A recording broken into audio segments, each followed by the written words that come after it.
வணக்கம். நான் Gautham, AGP mushroom forms. நம்ம நண்பர் ஒருத்தர் கூப்பிட்டு இருந்தாரு. இந்த மாதிரி நான் ஒரு காளான் பண்ண போட்டிருக்கேன் சார். ஏசி வச்சிருக்கேன், ஹியூமிடிஃபையர் வச்சிருக்கேன், டெம்பரேச்சர் சூப்பரா மெயின்டைன் ஆகுது சார். எனக்கு 26, 25 மெயின்டைன் பண்றேன். ஹியூமிடிட்டி வந்து 94, 90, 85 90 கிட்ட மெயின்டைன் ஆகுது சார். இருந்தாலும் எனக்கு காளான் வந்து சரியான ஷேப்ல வரமாட்டேங்குதுன்னு சொல்லி கூப்பிட்டு இருந்தாரு. சரி, நானும் அந்த ஃபார்ம் விசிட் பண்றதுக்காக போயிருந்தேன். போகும்போது அங்க பார்க்கும்போது எல்லா காளானும் பார்த்தீங்கன்னா ஒரு ஒரு சரியான ஷேப்பே இல்லாம வந்துட்டு இருந்தது. ஸோ என்னன்னு பார்த்தீங்கன்னா இதுல முக்கியமான பிரச்சனை வந்து இதுக்கு வந்து ஆக்சிஜன் வந்து கம்மியா கிடைச்சிட்டு இருக்கு.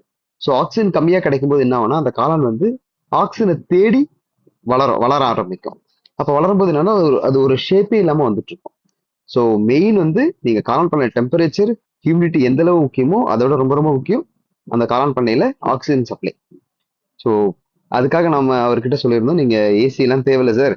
தேவையில்லாம நீங்க எக்ஸாஸ்ட் ஃபேன்ஸ் கொஞ்சம் வச்சுட்டு கொஞ்சம் ப்ராப்பரா மெயின்டைன் பண்ணீங்கன்னா உங்களுக்கு காளான் வந்து நல்லபடியா வரும்னு சொல்லியிருந்தோம்.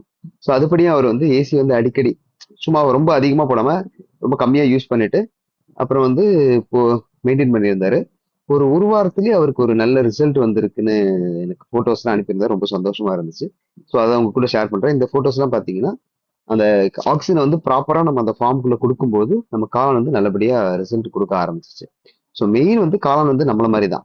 ஸோ அது என்ன பண்ணணும்னா கார்பன் டை ஆக்சைடை வெளியே தள்ளிட்டு ஆக்சிஜனை தான் அது சுவாசிக்க எடுத்துக்கும். ஸோ அதனால நம்ம காளான் பண்ணையை பொறுத்த வரையும் முக்கியமா ஆக்சிஜன் சப்ளை ரொம்ப ரொம்ப முக்கியம். நன்றி, வணக்கம்.